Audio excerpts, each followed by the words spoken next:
Então, pessoal, boa noite. Eu tô começando a gravar a aula da semana. E a aula da semana vai ser sobre energia. Então, aqui está a proposta de redação. Disserte sobre o desafio brasileiro de equilibrar uma matriz energética coerente com as demandas de um país em desenvolvimento e atenda aos critérios de sustentabilidade. Propõe intervenções para que seja adotada uma matriz energética sustentável no Brasil. Então, tem que produzir intervenções falando sobre energia solar, eólica, etc. Então, a gente vai refletir um pouquinho sobre esses temas, sobre essas questões. Lembrando que tudo que for falado na aula, vocês podem utilizar na redação, principalmente nesse momento, a hora que você já começa a ficar mais cansado, está chegando ao final do semestre, a gente já vem passando por uma situação bastante estressante, de ficar estudando em casa é um pouco diferente, né? A gente cansa mais de não ter o convívio social. Então, não precisa ficar pesquisando muito sobre o assunto. Se você estudar bem a aula e se aprofundar naquilo que foi dado na aula, de repente já vai ser mais sucesso nesse momento. Então, tópicos para reflexão. O que é a matriz energética? A outra dica é você imprimir o material, que depois eu vou colocar lá no grupo, e responder essas questões, porque aí você grava o conteúdo e caso caia um tema de redação relacionado a essa questão da energia, vai ficar mais fácil para você memorizar, porque aquilo que a gente escreve à mão, nós temos uma tendência a memorizar mais do que o que nós digitamos, certo? Então, o que é a matriz energética? A matriz energética é um cálculo com o percentual de cada estilo de energia que um país ocupa. A matriz energética ela pode ser estadual, nacional ou ainda global. Então, por exemplo, uma matriz brasileira, 55% do que o Brasil utiliza vem do petróleo, 16% vem da biomassa e assim por diante. Tá? As fontes que são utilizadas de energia para uma determinada comunidade, por uma determinada comunidade. Qual é a composição da matriz energética brasileira? Eu chutei ali uns números, não tenho o dado exato. Aí você pode pesquisar e olhar a porcentagem de cada item, mas lembrando que o combustível fóssil ainda é a maior parte da nossa matriz energética, mais 50% a gente utiliza combustível fóssil. Vocês devem ter isso, né, na ponta da língua, porque vocês devem estudar essa questão em geografia, em atualidades, e também é um tópico que cai bastante no Enem. Quais são as fontes renováveis? Quais são as não renováveis? Também sei que vocês já têm na ponta da língua essas questões. Qual seria a matriz ideal do ponto de vista ambiental e por quê? Tá? Aí é um viés em que você vai opinar, mas tem que opinar baseado em informações. Então, você vai pensar nas suas respostas anteriores o que é mais renovável, o que é mais sustentável, e propor, do ponto de vista ambiental, que seria melhor o investimento na energia eólica, na energia solar. Já temos uns parques eólicos bem interessantes no Brasil, mas seria um caminho mais nesse sentido, mais nessa perspectiva.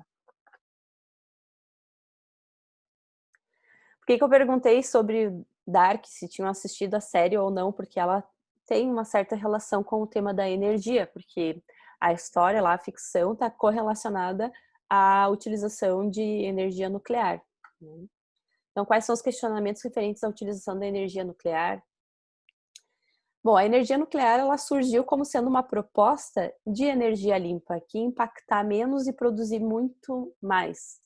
Mas ela tem um efeito colateral que é terrível, que é o lixo radioativo, né? Os resíduos radioativos que a indústria de energia nuclear pode produzir.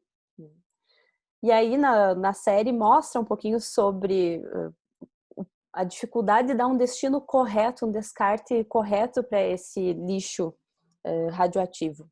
E é a grande questão, né? Seria uma energia excelente, realmente extremamente potente, porém nós temos a questão dos resíduos. Aí uma série que seria mais legal, mais interessante para citar em uma redação, é que eu coloquei aqui um link para você assistir um comentário sobre a série da HBO, que é a série Chernobyl. Não sei se vocês assistiram ou não, Mas aqui ela é bem mais fiel à realidade, porque o Dark é uma série alemã que extrapola bastante assim a questão da realidade, porque é uma ficção, uma série mais de entretenimento.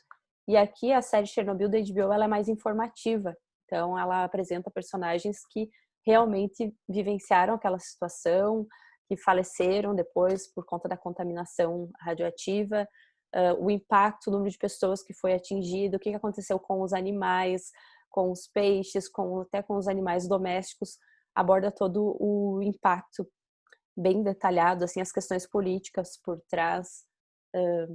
Então é interessante. Se não puder assistir a série, dá uma olhada em trailer, nos comentários e estuda um pouquinho essa questão do acidente radioativo de Chernobyl, porque também pode ser questão de prova. Eu acho que vocês também têm esse tópico para estudar. Imagino que tenha.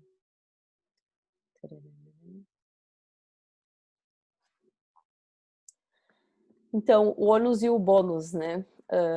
O bônus seria que realmente é uma forma de produção de energia muito, muito potente, que seria teoricamente mais limpa, com um impacto menor, caso não existisse esses resíduos, né?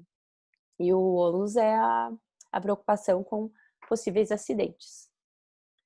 Então, o que é uma energia sustentável, né? Uma energia que consegue contrabalançar impacto versus desenvolvimento, que propicia o desenvolvimento econômico com o menor impacto possível. Que seja mais limpa, que seja mais renovável também. Então, o que é energia limpa? Você pode citar alguns exemplos que são considerados energia limpa para citar também ao longo da sua redação. Quais são as implicações da utilização das hidrelétricas como fontes energéticas? Então, isso é super atual. Você pode citar os acidentes aqui no Brasil, Mariana, Brumadinho, né? E os movimentos dos atingidos por barragens. As hidrelétricas, elas acabam tendo um impacto a curto prazo, quando elas são instaladas, com a construção das barragens, do parque das usinas, deslocamento de população, perda de território, animais silvestres que perdem seu habitat, que acabam morrendo na instalação da própria usina, tem esse impacto inicial. E aí, um impacto a longo prazo, principalmente quando não existe a fiscalização correta, como a gente sabe que aconteceu nos casos de Minas Gerais. E aí, a infraestrutura vai se degradando até que ocorreram os acidentes com as barragens no Brasil. A gente até não é muito legal usar a palavra acidente, porque aquilo foi praticamente premeditado pela falta de fiscalização, de acompanhamento daquelas infraestruturas. Tá? Então, assim, a redação, quanto mais informações você inserir nessa redação, quanto mais o avaliador tiver a sensação de querer aprender alguma coisa lendo o seu texto, a tua nota de argumentação vai ser maior. Mas não esqueça de transformar essas informações em argumentos. Lembrando como é que a gente faz isso. Nós apresentamos uma informação, muitas vezes com a fonte, e é necessário a gente utilizar os adjetivos e os advérbios associados a essas informações. Infelizmente, tragicamente, de modo trágico, aqui vai caber bem, sabe? Quando a gente fala dos impactos das usinas hidrelétricas e dos impactos da energia nuclear, são situações extremamente trágicas. Então, eu posso usar esses adjetivos para ir me posicionando sobre as informações. Porque como esse é um tema que tem muita informação, quando vocês forem respondendo essas questões, vocês vão sentir que sabem bastante sobre o assunto, vão revisar os conteúdos que viram em geografia, que estudaram em história, que sabem de atualidades, aí vocês vão perceber que tem muito o que dizer. Só que esse texto ele não pode se tornar expositivo, né? Porque senão você vai perder nota na tipologia textual, no gênero textual. Então tem que fazer um bom balanço aí entre expor e se posicionar sobre os argumentos que foram expostos, tá? Então nesse tema da semana tem que cuidar bastante isso, para não fazer um texto informativo simplesmente. Vou comentar aqui alguns itens que você pode fazer em intertextualidade, que você pode citar, usar para contextualizar essa redação. E aqui eu fiz uma sugestão, algumas sugestões do que citar dentro da redação, quais tópicos podem ser abordados, então as sugestões para um mapa conceitual sobre o tema. Lembrando, né, o que é um mapa conceitual que você deve escolher antes de começar a escrever essa redação. Você pega a aula que a Pro passou, as informações, o material, estuda aquele material e você escolhe quais são os tópicos que você vai utilizar para desenvolver nos parágrafos de D1 e D2 para contextualizar na introdução, certo? Então, é importante fazer esse planejamento antes de passarmos para o rascunho da redação. Então, planejar é importante. E você retira os dados da própria aula, não precisa ler muito mais sobre isso. Eu não sei se foi alguém aqui que eu conversei essa semana, né, que eu dei uma chamadinha para saber das redações, né? Eu mandei várias mensaginhas para quem estava com redação atrasada. E aí uma pessoa disse: eu tô sem inspiração, assim, não precisa ter inspiração, tá? Você pega a aula, você escolhe, assim, tipo, vai abrir a geladeira e escolhe o que vai comer no lanche. Eu vou citar a série Chernobyl, eu vou citar o que já tem de legal no Brasil, o que precisa investir mais, eu vou trabalhar com a carta Peru Vaz de Caminha, tu realmente vai fazer isso, tá? Escolher o que você relembrou sobre o assunto ou aprendeu sobre o assunto que precisa dissertar. A carta de Peru Vaz de Caminho, o que ela tem a ver com essa questão?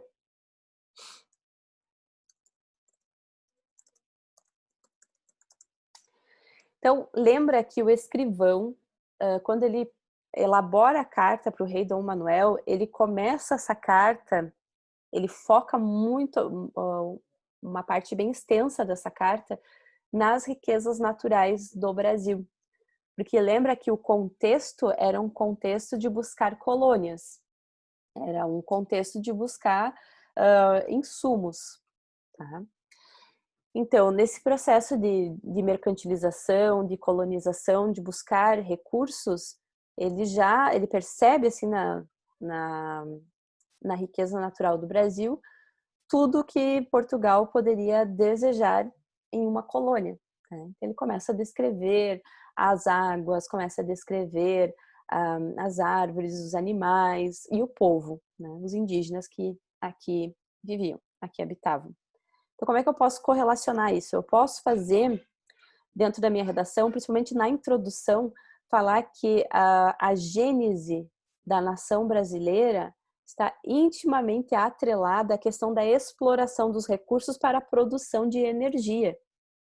Isso foi registrado na nossa certidão de nascimento pátria, você pode até colocar uma expressão assim, entre aspas, a Carta de Peru Vaz de Caminha, em que se registra o espanto ou o quanto ele está impressionado com essas riquezas naturais. E isso vai originar o nome do nosso país. O nome do Brasil é originado nessa questão da exploração dos recursos naturais para a produção de energia, ou produção de recursos, ou exploração, enfim. Então, você faz um link entre as riquezas naturais do Brasil, desde o período colonial, como sendo algo que foi amplamente explorado sem nenhum tipo de cuidado, de observação de sustentabilidade, até porque esses conceitos não existiam. Tá? Então, tenta fazer alguma correlação sobre isso, riquezas naturais, origem.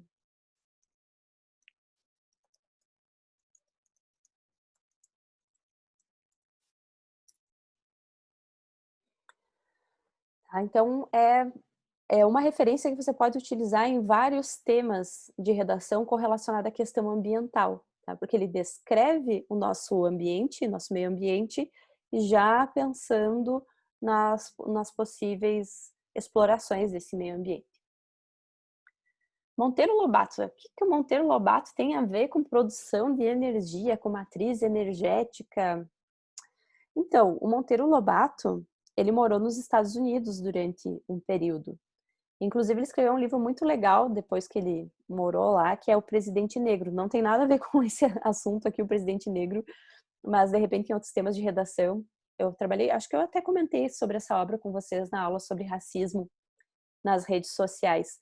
Nessa obra, o Presidente Negro ele fala sobre uma máquina do tempo em que o personagem vai para o futuro e descobre que o presidente dos Estados Unidos é um homem negro, como se tivesse tido uma visão assim do Barack Obama, por exemplo.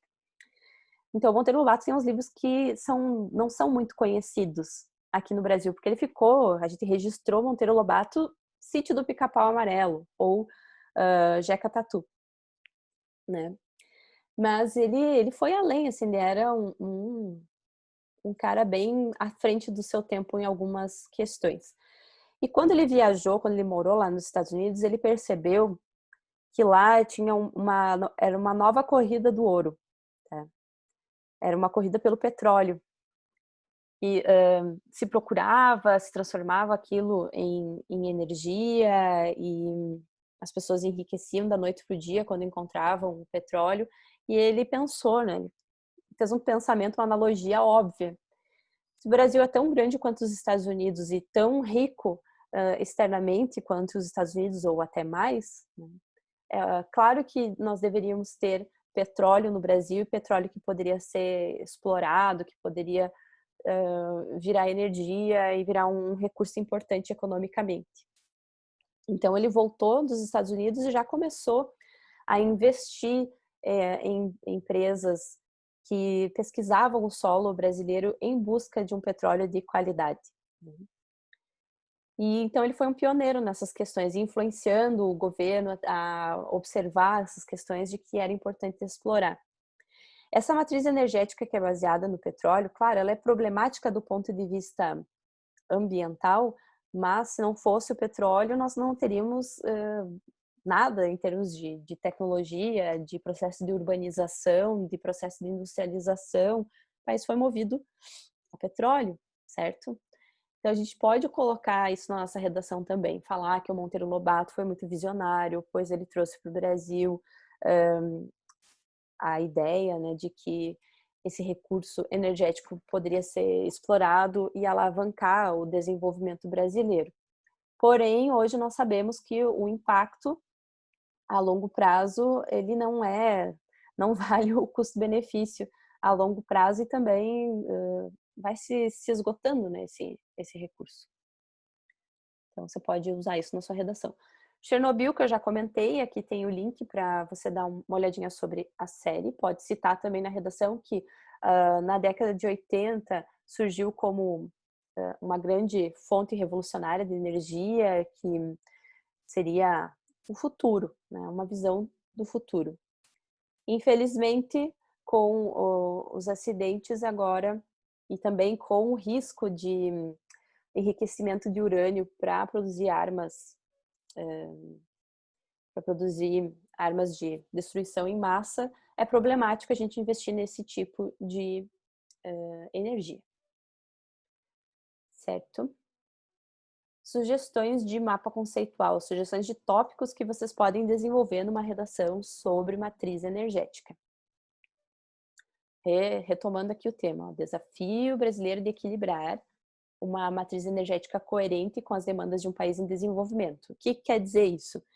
Que a gente não pode simplesmente da noite para o dia dizer que tudo vai ser ecologicamente correto, porque nós precisamos manter essa conta, essa balança entre desenvolvimento e tudo que já está estruturado no Brasil para utilizar uma energia que não é renovável, que é altamente poluente, mas quase toda a nossa indústria, quase toda a máquina brasileira utiliza do petróleo, né? Então a gente não pode querer da noite para o dia mudar isso. Então precisa ter um balanço entre as demandas da natureza e as demandas econômicas. Isso é sustentabilidade, né? O conceito de sustentabilidade é o avanço econômico com o menor impacto possível. Então, uma sugestão para a introdução. Aqui tem algumas sugestões para a introdução.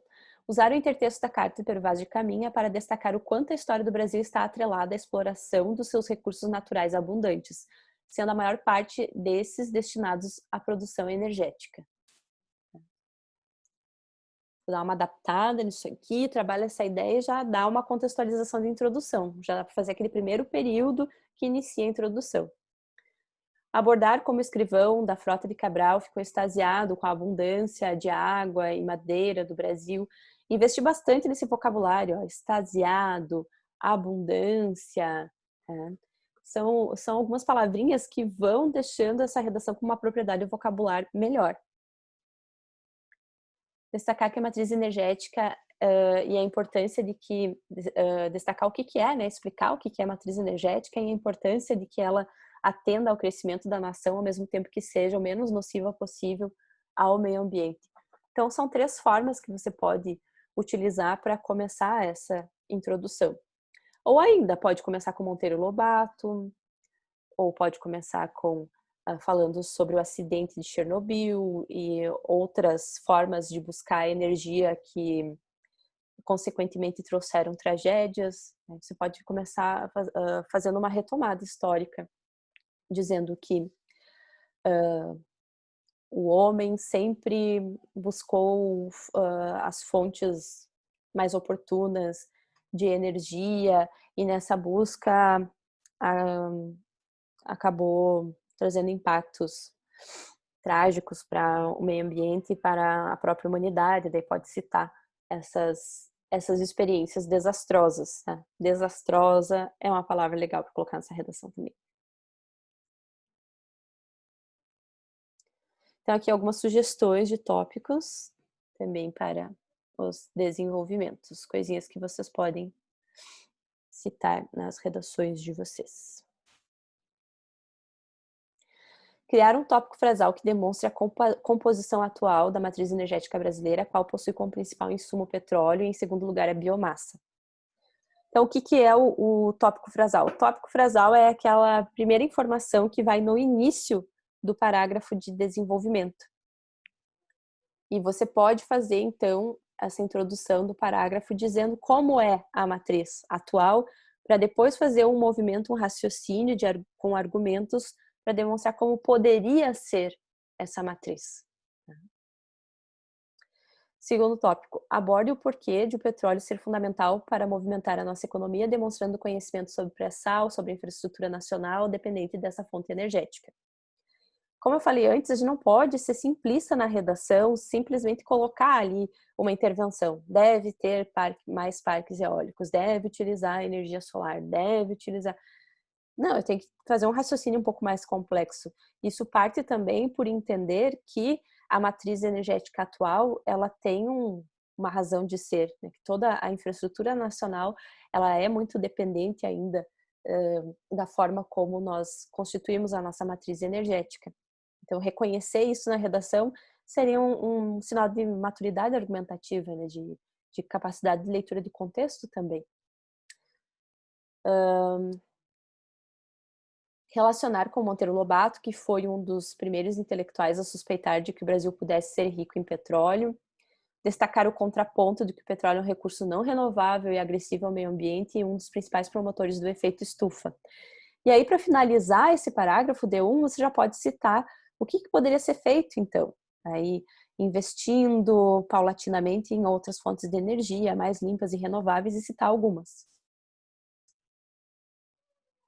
Fala do investimento não só do primeiro setor do governo, mas falar também da adaptação das indústrias nacionais e multinacionais que se instalam aqui e a adaptação dessa infraestrutura. Falar dos governos no nível municipal, estadual, para que a gente consiga mudar a matriz, precisa mudar a infraestrutura, precisa mudar a forma como nós movimentamos a economia. Desenvolvimento 2. Criar um tópico frasal afirmando que, para conceber como realidade o crescimento sustentável no Brasil, é necessário mudar a lógica da nossa matriz energética, apostando mais em recursos limpos e renováveis. Né? É uma sugestão de como começar esse parágrafo e o que abordamos dentro dele. Destacar a importância da energia eólica, falar sobre os prós e contras da utilização da energia nuclear. Aqui você pode citar a série, o Chernobyl. Com a retomada da construção de Angra 3, não esquecer de abordar os perigos dessa fonte, os acidentes, o lixo atômico, a proliferação de tecnologia bélica. Tá? Então, as consequências negativas elas vão além do impacto ambiental e desses resíduos atômicos. Existe ainda essa possibilidade de utilizar a mesma tecnologia para a produção de tecnologia de guerra, tecnologia bélica. Pode usar como intertexto o ponto de mutação de Capra. O que é esse ponto de mutação?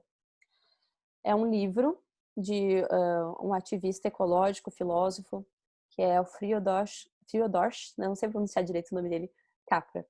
E o que é a ideia central desse livro? Ele diz que o ser humano chegou a um ponto crítico de utilização dos recursos ambientais. E nessa encruzilhada, ou a gente toma o caminho da sustentabilidade e vamos mudando rapidamente as nossas noções de matriz energética, de impacto ambiental, ou se nós escolhermos nessa encruzilhada o caminho de continuidade, de utilização dos recursos como no modelo que estamos fazendo até então, nós estamos com o nosso futuro condenado, estamos condenando o nosso futuro. Ele vai demonstrando no livro de várias formas por que nós não teríamos futuro enquanto espécie, né? Como a utilização que a gente faz dos recursos naturais vão nos levar à extinção. Então, a humanidade chegou a um ponto em que é necessário adotar a sustentabilidade ou colocaremos em xeque um X, porque é do xadrez, tá? Não é a ordem de pagamento, colocaremos em xeque a vida humana. Então, a gente pode acrescentar essa informação dentro da redação, fazer a paráfrase desse livro. Quem quiser pesquisar um pouquinho mais sobre a obra, ver algum resumo, e tem vídeo no YouTube também falando sobre o livro. Retomar que as fontes energéticas são essenciais para uma nação que deseja se destacar no cenário econômico nas próximas décadas, que vai ser meio difícil, né, dada toda a recessão agora do coronavírus, mas com a mesma importância que se medir a validade dos recursos prejudiciais ao meio ambiente, os quais ainda são amplamente utilizados como o petróleo. Abordar em algum momento do D2 ou do D1 sobre as hidrelétricas e os acidentes com barragem, não se aprofundar muito nisso, porque é só para citar assim, quais são as energias mais nocivas, menos nocivas, e propor uma matriz energética melhor, mais adequada a esses objetivos de sustentabilidade e a esses objetivos de desenvolvimento social e econômico.